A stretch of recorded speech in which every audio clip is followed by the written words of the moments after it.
Social media خصوصاً YouTube کے اوپر کچھ ایسے یوٹیوب چینلز آپ کو دکھائی دیں گے جن کی اپنی کوئی تھاٹ نہیں ہے، اپنی کوئی کریٹو سینس نہیں ہے اور ساتھ ساتھ اپنی کنٹریبیوشن زیرو ہے، لیکن وہ صرف اس بات پر کھیل رہے ہیں کہ آج اس نے یہ کہہ دیا، اس نے یہ کہہ دیا اور وہ آپ کو بیوقوف بنا رہا ہے، یہ پاگل بنا رہا ہے، اور اس کے علاوہ اپنی طرف سے کسی چیز کو اینالائز کرنے کی پوٹینشیل ہی نہیں ہے لوگوں میں۔ They are just making money out of seeing a few things کہ اس نے یہ کہا، اس نے یہ کہا اور اس نے یہ کہا اور میرا چینل سبسکرائب کر دیں اور اس کے بعد بات ختم۔ ایسے بہت سے چینل ہیں جو ہمارے اوپر بھی ہر ویڈیو کو پکڑ کے رسپانس ویڈیوز کی ایک سیریز بنا کے دکان چمکاتے ہیں، لیکن میں اگر اپنی بات کروں تو شاید ہی کبھی ایسا ہوا کہ کسی بڑے سیاسی لیڈر یا بہت بڑے کلیرک کے علاوہ میں نے کسی کو پرسنل کرٹیسزم کے جواب میں رسپانس دیا ہو۔ لیکن آج کی ویڈیو رسپانس ویڈیو اسی لیے ہے کہ اس کا ایک کمپلیٹ کانٹیکسٹ ہے جو میں آپ کو ایکسپلین کرتا ہوں۔ آج جس شخصیت کی ماشاءاللہ ہم نے بات کرنی ہے ان کا نام زید زمان حامد صاحب ہے، اور جولیس سیزر کے بعد شاید ہی ان سے بڑا کوئی جرنیل ہوا ہو، ٹھیک ہے؟ اور ان کی بات کرنی کیوں ہے؟ دو وجوہات پہ۔ نمبر ون یہ کہ انہوں نے ریسنٹلی تحریک انصاف کے خلاف کچھ ایسے ریمارکس دیے جس کے بعد ٹویٹر کے اوپر، سوشل میڈیا کے اوپر پی ٹی آئی کے سارے یوٹیوبرز نے ان کو اٹیک کیا، وچ آئی انڈورس۔ اس کی وجہ یہ ہے کہ تحریک انصاف پہ کرٹیسزم ہمارا بھی ہے، لیکن وہ پیورلی ایڈیولوجیکل کرٹیسزم ہے۔ اس میں کبھی بھی یہ نہیں کہا گیا کہ ایک آدمی پرسنل حیثیت میں چونکہ بدکار ہے اور اس کے ہاتھ کاٹ دو، یا جو بھی اس پارٹی کو سپورٹ کرتا ہے اس کا میس مرڈر کر دو، بلکہ یہ کہا گیا کہ جو پولیٹیکل ایجنڈا ہے ہم اس سے متفق نہیں ہیں، یا پھر جو نعرے بازی کی جاتی ہے یا میس سائیکوسس پھیلایا جا رہا ہے ہم اس سے متفق نہیں ہیں۔ ڈزنٹ مین کہ اگر آپ کسی کو پولیٹیکلی اپوز کریں تو آپ اس کا میسکر کرنے کی بات کرنا شروع کر دیں۔ تو ایک تو وجہ یہ بنی کہ ان جناب کا ایک ری لانچ ہوا ہے، آپ کو بتا دیں، یہ دوبارہ سے ایک پہلا جو ان کا 1.0 والا لانچ تھا وہ تو کچھ نہیں ہو سکا اس کا۔ اس کے بعد ان کی صرف یہ ویڈیوز آئیں کہ اپنے بیک یارڈ میں یا اور جگہوں پہ بندوق لے کے بھاگ رہے ہیں کہ شاید ابھی قصبہ انصار پہ چڑھنے لگی ہے، اور میرا خیال ہے سوتے ہوئے بھی بندوق لے کے سوتے ہوں گے، کبھی بھی جنگ ہو سکتی ہے۔ تو اب جو زید حامد کا 2.0 لانچ ہے نا، وہ کیا گیا ریسنٹلی، ٹھیک ہے؟ لانچ سے مراد کیا ہوتا ہے وہ آپ کو اچھی طرح پتہ ہے۔ اور اس کے بعد ان کا ایک لیکچر جس کی کچھ کلپس کو نکال کے ٹویٹر پہ لوگوں نے سرکولیٹ کیا، اس میں وہ یہ کہہ رہے ہیں کہ تحریک انتشار کے جو لوگ ہیں ان کا دماغ خراب ہو گیا، یہ خارجیوں کے ساتھ مل گئے ہیں، اور ساتھ ساتھ یہ کہ ان کو سولی پہ لٹکا دینا چاہیے، ان کے ہاتھ پاؤں کاٹ دینے چاہیے، یہ زید حامد صاحب فرما رہے ہیں اس میں۔ اور وہ قصور یہ نکال رہے ہیں کہ چونکہ انہوں نے پاکستان کی اسٹیبلشمنٹ کو اپوز کیا۔ اور پاکستان فوج کو گالی دینے والا بھی مرتد ہے، کافر ہے، مشرک ہے۔ مشرکوں اور یہودیوں کا ساتھی، اللہ اس کے رسول کا دشمن ہے۔ اور یہ منظور پشتین اور مہرنگ بلوچ اور پی ٹی آئی اور گنڈا پور اسی درجے میں ذلیل لوگ، اسی میں شامل ہیں یہ سب۔ ایک تو یہ وجہ بنی یہ ویڈیو بنانے کی، اور حالانکہ اگر ان کی اپنی ویڈیوز میں آپ دیکھیں تو شاید اس ویڈیو کو جتنے لوگ دیکھیں گے اس میں 10% بھی نہیں ملیں گے آپ کو، بٹ میں پھر بھی یہ بات کر کیوں رہا ہوں کیونکہ مجھے پتہ ہے کامنٹس میں یہ جواب آئیں گے کہ آپ نے ان کو فضول میں ایمپلیفائی کر دیا ہے ان کے ٹاپک کو، جن لوگوں کو نہیں بھی پتہ تھا اب ان کو بھی پتہ چل گیا۔ اس کا جواب ہے ریزن نمبر 2، اور وہ یہ کہ I personally have been a victim of this man's jingoistic mentality. When I was in school back in the days, اس وقت آپ کو پتہ ہے کہ پاکستان میں، پنجاب میں ایک مرد، ایک بچہ جو ایک میجورٹی کمیونٹی کا حصہ ہے، جب وہ معاشرتی علوم پڑھ کے بڑا ہوتا ہے جس میں ایڈیالوجی کے بڑے ٹیکے کے علاوہ ہوتا کچھ نہیں ہے، اور اس میں ہسٹری کو ریپلیس کر کے آپ کو صرف یہ جنگوئزم سکھایا جاتا ہے کہ آپ کا کام بڑے ہو کے پھٹنا ہے، آپ نے دنیا میں تمام جنگیں جیت لیں، اس کے علاوہ آپ تو دنیا کی تمام ریسز سے بھی سپیریئر ریس ہیں، ٹھیک ہے؟ اور آپ کا الٹیمیٹ اینڈ یہ ہے کہ آپ نے دنیا میں زندگی میں ایک نہ ایک ہندو، ایک نہ ایک یہودی کا گلا اگر نہیں کاٹا تو آپ کو شرم آنی چاہیے، یا کسی مائنورٹی کے بندے کو مارا نہیں ہے اگر۔ تو ہم بھی اسی بیمار ذہنیت کا شکار تھے کیونکہ آلٹرنیٹیو ہسٹری کبھی پڑھی نہیں تھی، اسکول کے دن تھے، اور ساتھ ساتھ یہ کہ جذبات میں اگر کوئی نعرہ لگائے تو بہہ جایا کرتے تھے۔ تو ہمیں جب پتہ چلا کہ یہ جناب ٹی وی کے اوپر ایک پروگرام کرتے ہیں جو کہ اس وقت کروایا جا رہا تھا، ٹھیک ہے، اور ساتھ ساتھ یوٹیوب کو نیا ایکسپلور کرنا شروع کیا، جب گھر میں انٹرنیٹ لگا تو تب بھی ان کی ویڈیوز پاپ اپ کرتی تھیں، تو دیکھتے یہ تھے کہ بس کہا یہ جا رہا ہے کہ آپ ہر وقت تیار ہو کے سوئیں، ٹھیک ہے، جوتے پہن کے سونا ہے، کسی بھی وقت صبح گھوڑا ریسیو کرنے آ جائے گا، اس پہ بیٹھ کے نکل جانا ہے آپ نے، جیسے اوبر نہیں منگواتے اسی طرح۔ اور ساتھ ساتھ ان کی میں نے کتاب بھی خرید لی، میں ایکسپلین کر چکا ہوں، جس میں انہوں نے یہ بتایا کہ کس طرح سے ہمارا زندگی کا مقصد ہی ہندو کو مارنا ہوتا ہے۔ تو یہ سارا کچھ انٹرنلائز ہو گیا. لیکن اس برین فاگ کو نکالتے ہوئے جتنی تکلیف ہوئی نا وہ دراصل اسی لیے ہوئی کہ جب آبجیکٹیو ہسٹری آپ پڑھیں تو پھر آپ کو جو پین فیل ہوتی ہے نا وہ پین دراصل یہ نہیں ہوتی کہ وہ فیکٹ بہت ہارش ہوتے ہیں. وہ ہر کوئی ایکسیپٹ کر لیتا ہے ماضی میں ہوا میرا اس میں کیا گیا, میں تو آج پیدا ہوا ہوں. پین یہ ہوتی ہے کہ جن ڈیلوژن میں آپ سیف فیل کرتے ہوئے زندہ ہوتے ہیں جب وہ آپ کے سامنے بکھر رہی ہوتی ہیں نا ٹوٹ کے, تو تب تکلیف اور ایگنی فیل ہوتی ہے اندر سے. So he's somebody who convinced a massive amount of people on things that were never out there in the realm of reality. بے وقوف بنانے والوں کا ایک آپ کو انبار دکھائی دے گا پاکستان کی تاریخ میں. یہ میں آپ کو بعد میں بتاؤں گا کہ دراصل کون کون اپنا حصہ ڈالتا ہے عوام کو اوپیم پرووائڈ کرنے میں تاکہ دماغ نہ چلے ان کے اور وہ ایک ٹول بن جائیں صرف وار مشینری کا. تو اب جناب ریسنٹلی چونکہ 2.0 لانچ ہو چکا ہے, میں نے آپ کو بتایا ہے, تو ان کے جو انٹرویوز کے کچھ کوٹیشنز ہیں وہ میں آپ سے شیئر کرتا ہوں. پہلی تو جو ویڈیو ان کی آج کل سرکولیٹ کر رہی ہے اس میں بتایا جا رہا ہے, جناب کہہ رہے ہیں ہماری خواہش ہے کہ دلی کی جامعہ مسجد میں نماز پڑھیں اور حکمرانوں کو زنجیروں میں وہاں سے گھسیٹ کے لائیں اور اس کے بعد شام جائیں, ٹھیک ہے, مسجد الاقصی. ہماری خواہش ہے کہ دہلی کی جامعہ مسجد میں ایک دفعہ جمعے کی نماز پڑھیں, ان کے حکمرانوں کو زنجیروں میں لپیٹ کر لائیں اور پھر یہاں سے پلٹیں تو شام میں جا کے مسجد اقصی کو آزاد کرائیں. اس کی سیریسنس کا لیول کیا ہوگا کہ ایک انسان پاکستان کے اندر بیٹھ کر یہ کہہ رہا ہے کہ ایک نیبرنگ کنٹری, کیونکہ دونوں ممالک دراصل نیوکلیئر آرمڈ ہیں, پاکستان بھی ہندوستان بھی, وہاں جا کے ان کی پولیٹیکل لیڈرشپ کو اٹھا کے ڈریگ کر کے یہاں لا کے ہم آگے کیا کوٹ ان کوٹ کہا جا رہا ہے کہ ذبح کریں گے. از دس اے نارمل کنورسیشن ہیپننگ؟ آپ کو یہ لگتا ہے کہ اس میں کوئی ایسی چیز ہے جس کا ریالٹی سے کوئی 1% بھی تعلق ہو سکتا ہے؟ لیکن کیا کہہ سکتے ہیں, اس کو جسٹیفائی کرنے کے لیے انہوں نے جو ایڈیولوجیکل نیریٹو بنایا ہوا ہے اس پہ بات نہیں ہو سکتی, because we are sitting in Pakistan. دو ذرا فریڈم آف اسپیچ اور بٹھاؤ ان کو سامنے تو سیدھا کر سکتے ہیں. لیکن بات صرف یہ ہے کہ اگر عوام کو ٹول کے طور پہ استعمال کر کے ڈسکارڈ کر کے پھینکنا ہے تو جذباتیات بیچنے والوں کا سیلاب رہے گا, اور یہ بھی اسی میں اپنا حصہ ڈال رہے ہیں. تو پہلا تو یہ ہمیں یہ بتا رہے ہیں کہ دنیا کی تیسری سب سے بڑی اکانومی جو آپ کے بارڈر پہ ایگزسٹ کرتی ہے, وہاں جا کے ہم مودی صاحب کو گھسیٹ کے یہاں لے آئیں گے, ٹھیک ہے. پہلا یہ انہوں نے فرمان جاری کیا ہے. اچھا, دوسرا جو پی ٹی آئی کے حوالے سے انہوں نے بات کی اس میں یہ تھا کہ ایک تو سولی پہ لٹکا دیا جائے ان کی تمام لیڈرشپ کو, اور اس کی وجہ یہ ہے کہ انہوں نے اسٹیبلشمنٹ پہ تنقید کی. نمبر 2 یہ کہ یہ پی ٹی ایم اور مارنگ بلوچ سے بات کرنا چاہتے ہیں. تم لوگ باولے کتے ہو چکے ہو, تمہیں شیطان نے چھو کے پاگل کر دیا. تم لوگ اس قابل ہو کہ تمہارے ہاتھ اور پاؤں کاٹ کے تمہیں سولی چڑھا دیا جائے کیونکہ تم زمین میں فساد کرنے والے.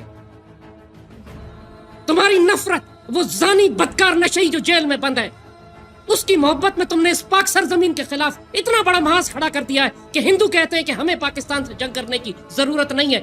رزلٹ کیا ہے؟ رزلٹ یہ ہے ہاتھ کاٹ دو, پاؤں کاٹ دو, ٹھیک ہے, چوک میں لٹکا دو. یہ اس باربیرک ایج کے اعلانات نہیں ہوتے جو پرانے قدیم دور میں ہوا کرتے تھے کہ آج کسی شہری نے جرم کیا اور اس کے ہاتھ پاؤں کاٹ کے اس کی کھوپڑی کا ڈسپلے کیا جائے گا چوک کے اندر. یہ اس کو پروپگیٹ کرنے کا اتنا نارمل انداز ہے کہ اس معاشرے میں کوئی اس کو بیماری سمجھتا ہی نہیں ہے. ڈی کیپیٹیٹ کر دو, میسکر کر دو, ٹھیک ہے. اس کے بعد جناب نے جو الفاظ استعمال کیے کوٹ ان کوٹ, باولے کتے, ٹھیک ہے. نمبر 2 زانی بدکار نشئی, یہ کرٹیک ہو رہی ہے عمران خان کے اوپر, جو کہ میں پچھلے 7 سال سے کر رہا ہوں, اور مجھے ایک مرتبہ کوئی ایسا لفظ نکال کر دکھا دیں جو میں نے بولا ہو. Though I think that man is cancerous for the basis of this country, because اگر آپ نے اس ملک میں ایک ایسی سٹیزنری ریز کرنی ہے جو اسی جنگوازم سے پاک ہو تو پھر وہ بھی سلوشن نہیں ہے. بٹ یہ زبان استعمال کی جاتی ہے, ٹھیک ہے, ڈوب کے مر جاؤ اور یہ سارا کچھ آگے بول رہے ہیں. ہماری تلواروں پر تمہاری گردن ہوگی, ٹھیک ہے. یہ اسی طرح لگ رہا ہے کہ جیسے چنگیز خان بیٹھ کے پریس کانفرنس کر رہا ہے اور وہ کہہ رہا ہے کہ میں تو بھائی آپ کا وہ چھوٹا گوشت نہیں جس طرح سیدھا کرتے وہ کر دوں گا اگر آپ نے میری بات نہ مانی تو. Perfectly normal here, absolutely untouchable. 10-12 ordinance اور لے کر آئیں آپ, پیکا لا اور لے کر آئیں, لیکن ایسے لوگوں پہ تو اپلائی نہیں ہو سکتا. اس کی وجہ یہ ہے کہ for the time being, for a pocket of a very minute period of time, it suits you, that's why. ٹھیک ہے، سو لیٹ اٹ ہیپن، ہونے دو، کوئی مسئلہ نہیں ہے. ٹھیک ہے، ساتھ ساتھ یہ کہ قیادت پوری اڑا دو، یہ بھی بول دیا جناب نے. ٹھیک ہے، اور ایک کال ٹو مارشل لاء، ایک ایسی اسٹیٹ جس کے وزیر اعظم شہباز شریف صاحب ہیں، وزیر اعلیٰ مریم نواز صاحبہ ہیں، ان کی جو سلطنت کے انڈر بیٹھ کے، چلیں آن پیپر ہی ایگزسٹ کرتے ہیں، ان کی سلطنت میں بیٹھ کے کہا کیا جا رہا ہے، کوٹ ان کوٹ سپہ سالار کی ذمہ داری ہے کہ اس ملک میں ڈنڈے کا راج لے کر آئے. اب صرف یہاں کی قیادت کی ذمہ داری ہے کہ وہ رسپانسبلٹی جو اللہ نے زمانے کے مزاج کے مطابق تمہارے حوالے کی ہے، تم اپنے آپ کو اس کے قابل بناؤ اور اس ذمہ داری کو پورا کرو. یہ کام پاک فوج کے سپہ سالار کو ہی کرنا پڑے گا. اسی کی ذمہ داری ہے کہ پاکستان میں ڈنڈے والی سرکار لے کر آئے. Calling for a martial law on camera very easily, no one bats an eye. وہ کارل پاپر نے کہا تھا نا کہ tolerance of intolerance creates intolerance. جو انٹالرنس کو پروپیگیٹ کرتا ہے اس کو ٹالریٹ کرنے کا مطلب یہ ہے کہ ساری ٹالرنس گئی. یہ جمہوریت کا بنیادی پرنسپل ہے. جو یہ کہتا ہے نا کہ کسی کی آواز بولنے ہی نہ دو، کپڑے مرضی کے نہ پہننے دو، اٹھا کے جیلوں میں ڈال دو، سر کاٹ دو، مار دو، اس کو اگر ٹالریٹ کیا جا رہا ہے نا جس معاشرے میں، وہاں جمہوریت ہو ہی نہیں سکتی. فری اسپیچ کا مطلب یہ نہیں ہے کہ یو کال ٹو آرمز، یا پھر آپ کیمرہ کے اوپر آ کر یہ بول دے کہ ایک میسو پاپولیشن ایک پولیٹیکل پارٹی سے ایسوسیٹڈ ہے، ساریاں نو پٹھا ٹانگ کے گردنا انہاں دی اڑا دیو. پرفیکٹلی نارمل ہیئر، کوئی کچھ نہیں کہے گا. لیکن آن دا کانٹری اسی ملک میں اگر آپ امن کی بات کریں، یہیں بیٹھ کر آپ اگر اپنے ریسورسز کا شیئر کلیم کرنے کی بات کریں، یہیں بیٹھ کر اپنے بچوں کو تعلیم دلوانے کی بات کرو، یہیں بیٹھ کے آپ اگر یہ بات کرو کہ یہاں پر لینڈ مائنز نہ بچھاؤ، اپنے ریسورسز کی پروٹیکشن کی بات کرو، یا پھر یہاں پہ خواتین کے حقوق کی بات کر لو عورت مارچ کے اندر، تو خون کے پیاسے ہو جائیں گے اور پیچھے تمام وزن بھی ڈال دیا جائے گا لا میکرز کا ان کے. یہ بول دو کہ خاتون کو مارنا نہیں ہے گھروں کے اندر، ایسا بل لے آؤ ڈومیسٹک وائلنس کا تو وہ پاس نہیں ہونے دیں گے. But this is perfectly normal, this barbarity in which you are calling on camera to get rid of a massive section of your population on the basis of their political leanings. Perfectly normal. ٹھیک ہے، اس کے بعد جی یہ کہا جا رہا ہے کہ غزوہ ہند کے لیے آپ جو ہیں وہ ہر وقت تیار رہیں. کسی بھی وقت آپ کی نیبرنگ کنٹری سے یہ جنگ لگ سکتی ہے، اور ہمارا فرض یہ ہے کہ ہم نے نیست و نابود کرنا ہے ہندوستان کو. یہ وہ چورن ہے جس نے پاکستان کی ملٹیپل جنریشنز کو دیمک کی طرح چاٹ لیا ہے. جنگ پہ آمادگی، 24 گھنٹے جنگوازم پھیلانا، اور ساتھ ساتھ یہ کہ یہ ایموشن اتنے بیچنا کہ عوام ریالٹی کا انالیسز ہی نہ کر پائے. اتنا جھوٹ بولنا کہ آپ کو فرق ہی نہ پڑے کہ بعد میں سچ کا مطلب کیا ہے یا اس کی ویلیو کیا ہے، وہی آپ لوز کر جائیں. یہ آدمی یہ پچھلی کئی ڈیکیڈ سے کمفرٹیبلی ٹی وی کے اوپر آ کر بھی اور جگہوں پر بھی یہ بول چکا ہے کہ آپ کا مقصد ہی یہ ہے کہ 24 گھنٹے جنگ نافذ کرنے کے لیے تیار رہیں. اس کی کاسٹ کیا ہے یہ اس کو پتہ نہیں ہے، نہ اس کے چاہنے والوں کو اور باقی سب کو معلوم ہے. نو ون نوز اباؤٹ اٹ. آپ کی اطلاع کے لیے صرف یہ بتا دیں کہ in case of a war with India which is absolutely going to be a nuclear war, کیونکہ آپ جن گھوڑوں تلواروں کی بات کر رہے ہیں وہ بھائی 2025 آ چکا ہے. کون سے پیرانویا کے اندر یا کون سے ہینگ اوور کے اندر تم بیٹھے ہوئے ہو؟ آج کے اس دور کے اندر اگر پاکستان اور ہندوستان کے درمیان کوئی اسمال اسکیل وار تو ہو نہیں سکتی، نیوکلیئر وار اگر انسٹیگیٹ ہو جاتی ہے تو اس کے رزلٹ میں تمام سٹڈیز یہ بتاتی ہیں کہ ساؤتھ ایشیا میں صرف 127 ملین لوگ مارے جائیں گے. 127 million people only in South Asia. Globally casualty کا ریٹ کیا ہوگا؟ 2 بلین پیپل کو die in the event of a nuclear war between Pakistan and India. اس کی وجہ یہ ہے کہ آپ کی میجر کراپس ڈسٹرائے ہو جائیں گی، ارتھ کے ٹیمپریچرز گر جائیں گے. اس کی وجہ یہ ہے کہ تقریباً 37 ملین ٹن جو نیوکلیئر ایش جو سوٹ ہوتی ہے وہ انوائرمنٹ میں اسٹریٹوسفیئر میں پھنس جائے گی. سورج کی روشنی زمین تک نہیں پہنچ سکے گی، اور فیمنز آئیں گے پوری دنیا میں. گلوبل ٹیمپریچر چینج ہو جائیں گے. 42% ڈکلائن آئے گا. جو آبی حیات ہے اس میں، یعنی کہ جو مرین لائف ہے اس میں جو جاندار ہیں اس میں، اور ساتھ ساتھ میجر کراپس میں، ٹھیک ہے۔ اس کے علاوہ 2 ارب لوگوں کا مطلب یہ ہے کہ almost 25 to 30% of the entire population of this planet would be wiped out of its face in a blink of an eye in the event of this war that this man is comfortably vouching for on camera. And it's perfectly normal. کسی کو کوئی مسئلہ نہیں ہے، کیونکہ یہ ایسی بات ہو ہی نہیں رہی جو کہ ہمیں حیران کن لگے۔ ہمیں تو وہ بات حیران کن لگتی ہے جو کہ امن قائم کرنے کی بات ہو، دوستی کرنے کی بات ہو، ٹریڈ کرنے کی بات ہو، بچوں کو سائنس کی تعلیم دینے کی، ریشنلٹی سکھانے کی، تاریخ آبجیکٹیولی پڑھانے کی بات ہو، وہ حیران کن لگتی ہے۔ ایک ایسا معاشرہ جہاں پہ بچپن سے بتایا ہی ہے گیا کہ آپ کا ہیرو وہ ہے جو باہر سے مندر فنا کرنے آیا تھا، مائنورٹیز کو ٹانگنے آیا تھا، وہاں پر یہ بالکل نارمل ہے، ٹھیک ہے۔ اور ساتھ ساتھ انہوں نے یہ بھی کہا کہ اگر کوئی جنگ ہوتی ہے تو بلاول اور مریم کی قیادت میں تو نہیں نا ہم جنگ لڑ سکتے۔ کتنا آسان ہے اس ملک میں بیٹھ کر یہ کہنا کہ ایک پورے پولیٹیکل آرڈر کو ڈسٹرائے کر دو، تباہ کر کے باہر پھینک دو، مارشل لا لگا دو، صحیح ہے۔ 40% آپ کی population as we speak is below poverty line. جس خطے سے میرا تعلق ہے ساؤتھ پنجاب سے، 50% بلو پاورٹی لائن، مطلب 2 میں سے 1 کے پاس کھانے کے لیے روٹی نہیں ہے۔ اور یہ بات کیا ہو رہی ہے ساری ری لانچ کے اندر؟ جنگیں لگاؤ، مارو، گردنیں کاٹو، آپ سے بڑی کوئی دنیا میں قوم ہی نہیں ہے۔ کوٹ ان کوٹ کہہ چکے ہیں کہ اچھی قیادت آ جائے 5 سال میں ہم چاند پہ ہوں گے۔ لیڈرشپ بھی چاہیے کہ 5 سال کے بعد آپ دیکھیے گا کہ پاکستانی چاند پہ بیٹھے ہوئے ہوں گے۔ turn around. literally in 5 years we can be on the moon. ہم پوری دنیا کی فیصلے پاکستان سے ہو رہے ہوں۔ تو کسی نے کہا کہ بھائی پہلے ہی چاند میں ہے، وہاں چاند پہ گیس ہے نہیں ہے، بجلی ہے نہیں ہے، سڑک ہے نہیں ہے، یہاں بھی نہیں ہے، ٹھیک ہے، یہ بھی فرما چکے ہیں۔ اس کے علاوہ مجھے یاد ہے کووڈ-19 جب آیا تھا تو اس وقت بھی میں نے ایک ویڈیو بنائی تھی۔ اس کی وجہ یہ ہے کہ I have personally taken the burnt of this ideological what should I say pathological lying۔ تو اس وقت انہوں نے کہا تھا کہ کرونا کا مقصد یہ ہے کہ ایک نیا ورلڈ آرڈر لایا جائے اور ایک بڑی پاپولیشن کو مار دیا جائے۔ اور انہوں نے یہ بھی کہا تھا کہ بیف ختم ہونے جا رہا ہے، جانور مر جائیں گے اب۔ اور کووڈ کا مطلب بتایا تھا کہ کووڈ کا مطلب ہے certificate of vaccination I D. اس کا مقصد دنیا کی آبادی کم کرنا ہے، جس کا مقصد انسانیت کو ہلاک اور تباہ و برباد کر کے نئے ورلڈ آرڈر کے لیے انسانوں کو غلام کرنا ہے۔ یہ گوشت پوری دنیا میں ختم کرنا چاہتے ہیں، جانوروں کو ختم کرنا چاہتے ہیں کہ اب آرٹیفیشل لیبارٹری میں بنا ہوا گوشت جو ہے وہ کھلایا جائے گا آپ کو۔ کووڈ کا ایکچولی مطلب یہی ہے، COVID جو ہے وہ certificate of vaccination I D. یہ بہت آپ کے ساتھ جس قسم کا مذاق کرتے ہیں، انسان اس کو سمجھتے ہی نہیں ہے کہ کورونا وائرس کو کووڈ-19 کیوں کہا ہے انہوں نے۔